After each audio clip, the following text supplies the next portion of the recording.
Assalamualaikum warahmatullahi wabarakatuh. Perkenalkan, nama saya Isa Maulana. Saya akan membacakan cerpen Kentus karya Ahmad Tohari. Kentus, keluar rumah dari rumah ketua RT. Kentus merasa dirinya bukan lagi Kentus. Wajahnya bingar, senyumnya sesekali mengubah bentuk bibirnya yang berhias, cokop di kedua ujungnya. Semua orang yang dijumpainya berubah menjadi liliput. Kecil bukan main. Pepohonan menjadi kerdil dan merunduk. Angin didengarnya bersenandung tembang Mangayu-baya. Kentus telah dilambungkan dari kelas terbawah ke atas panggung kehidupan. Maka inilah yang sudah diisyaratkan dalam mimpiku, pikir Kentus. Ya, tak salah lagi, mimpi nunggang macan. Apa tidak hebat? Macan adalah tamsil kekuasaan, aku akan menunggangi kekuasaan, dan kenyataan itu tiba. Sampai di rumah, Kentus mendorong pintu bambu dengan gaya yang gagah. Dan Dawet, istrinya, pun sudah berubah menjadi liliput. Bahkan Dawet bukan hanya kelihatan demikian kerdil, melainkan juga buruk, tidak kepala. Matanya sepele seperti mata laron, komat-kamit mulutnya jelek sekali seperti dubur ayam. Tetapi mata laron itu terus menatap Kentus yang berjalan mondar-mandir sambil bertolak pinggang. Mata laron itu melihat saku Kentus yang bunting, pasti berisi uang. Tangan Dawet seperti biasa selalu tak tahan. Tangan itu menjulur ke arah saku suaminya, tapi Kentus berkelit sangat tangkas. Loh Kang? Lah, apa? Jawab Kentus penuh gaya. Nganyari apa mintoni? Bila orang sudah dekat aja biasanya melakukan hal yang aneh-aneh. Ngawur. Jangan ngomongnya macam-macam. Lebih baik siapkan kopi dan siapkan gudang garam. Nanti Kang, aku jadi takut kamu sungguh-sungguh bukan sedang mintoni. Oh, meskipun kamu melarat, aku tidak mau jadi janda. Sungguh Kang. Kentus tersenyum. Dadanya penuh, lalu diambilnya selembar 500-an. Uang itu diacungkannya melalui pundak kepada Dawet. Sudah kukatakan, jangan macam-macam nah, pergilah ke warung sana. Sampai sekian lama Dawet tetap tidak mengerti apa yang menyebabkan tingkah suaminya berubah. Di warung Dawet berpikir keras untuk memperoleh jawaban. Di dapur kulit keningnya berkernyit, tetapi jawaban pasti tak kunjung tersimpul. Dan ketika Dawet menghidangkan kopi, didapati suaminya sedang menikmati rokok. Dan tingkah yang nyaris congkak, Dawet makin merasa tidak enak. Kan uang tadi bukan hasil nyolong, Kang. Kentus terkejut. Dia tidak siap menghadapi pertanyaan yang provokatif. Bahkan menyelidik keangkuhannya goyah. Ngawur lagi. Sepanjang mengenal si Kentus, pernahkah kamu mendengar si Kentus jadi maling? Ya, tidak Kang. Aku mengenal sejak dulu kamu adalah tukang gembala kerbau milik Pak Suta. Lalu kamu pindah menjadi tukang macula Pak Naya. Pindah lagi menjadi pencari kayu bakar sampai tertangkap oleh mandor.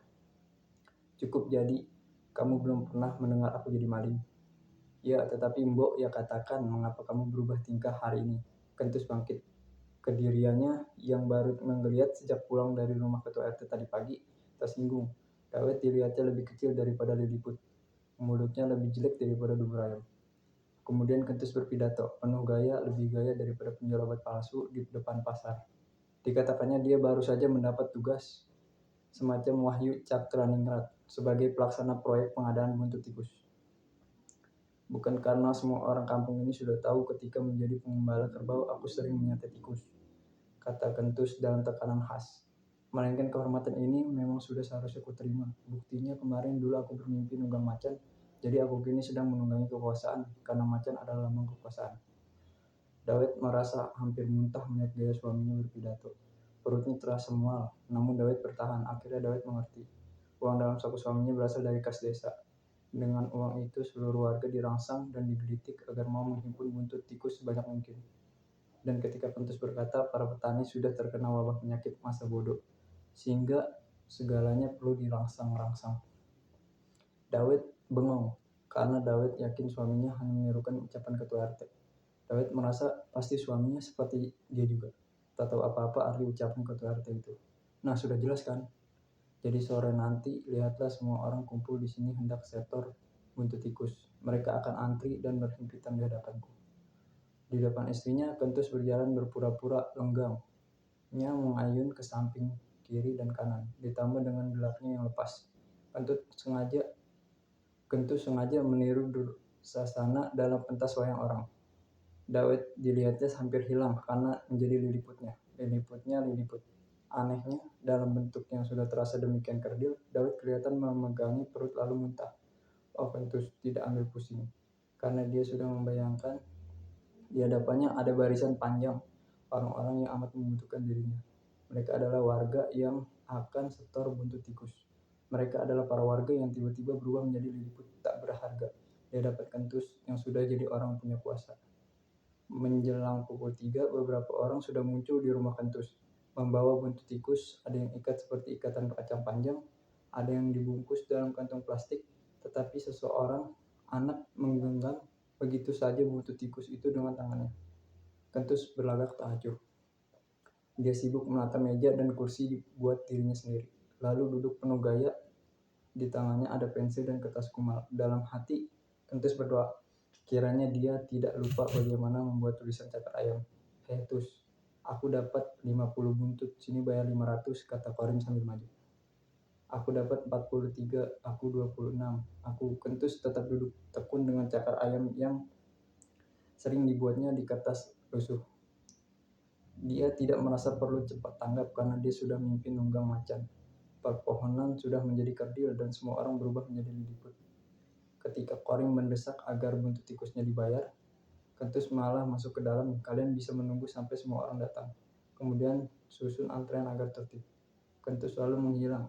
Dari balik dinding bambu yang sudah transparan, Kentus mengintip keluar. Makin banyak penyetor tikus yang datang. Mereka berbondong-bondong. Sebentar saja halaman rumah Kentus penuh liliput. Kemudian lihatlah Korim, yang tidak lain adalah anak bekas majikan Kentus, mengambil prakarsa membuat barisan antri. Rasanya dia sudah termakan oleh kekuasaan seorang pelayan yang mimpi nunggang macan. Terjadi hiruk-pikuk karena ada anak kecil jatuh dan terinjak. Ada seorang kakek yang terhimpit, suasana makin bingar. Korim berteriak-teriak menata antrian. Di dalam rumah Kentus menarik tangan Dawet yang kebetulan mendekat. Kentus cekikikan, intiplah keluar. Hihi, lucu ya. Loh Kang, cepatlah layani mereka, pinta Dawet dengan masgul. Hihi, biar saja, aku pun belum puas melihat liliput-liliput itu berdesakan, seperti bebek menunggu gabah ya. Hihi. Dawet kembali memegangi perutnya, mual lalu muntah dan terus muntah. Kentus bersungut-sungut lalu keluar.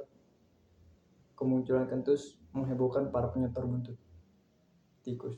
Barisan antri kocar-kacir. Korim kembali berteriak, namun Kentus malah tertawa. Dia menikmati pandangan di depannya. Orang-orang yang berhimpitan dan saling dorong, anak-anak kecil yang menangis, dan seorang kakek yang terbatuk-batuk sempoyongan. Kentus masih terkekeh melihat liliput yang berlutut dalam antrian. Mereka mau saja menggondol buntut tikus demi uang yang kini masih menggumpal dalam saku Kentus. Sesungguhnya Kentus tidak menghendaki tontonan di hadapannya cepat berakhir, tetapi tiang emper rumahnya berderak oleh tekanan orang-orang yang antri. Ini gawat. Rumahnya bisa rubuh karena Kentus duduk dan tidak lupa bergaya.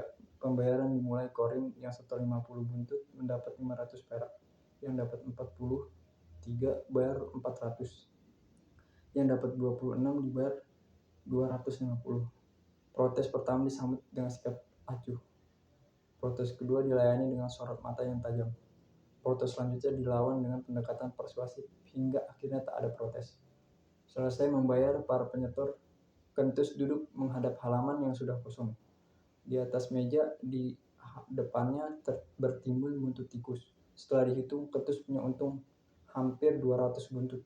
Kentus puas, lalu bangkit mencari Dawet. Aneh, istrinya sudah berubah kembali menjadi manusia biasa, bukan liliput. Malah Dawet kelihatan begitu cantik sehingga Kentus ingin merangkulnya. Dawet yang masih merasa pusing karena terlalu banyak muntah, diam saja ketika dipeluk oleh suaminya. Tetapi tiba-tiba Dawet beringas. Kentus ditolaknya ke belakang.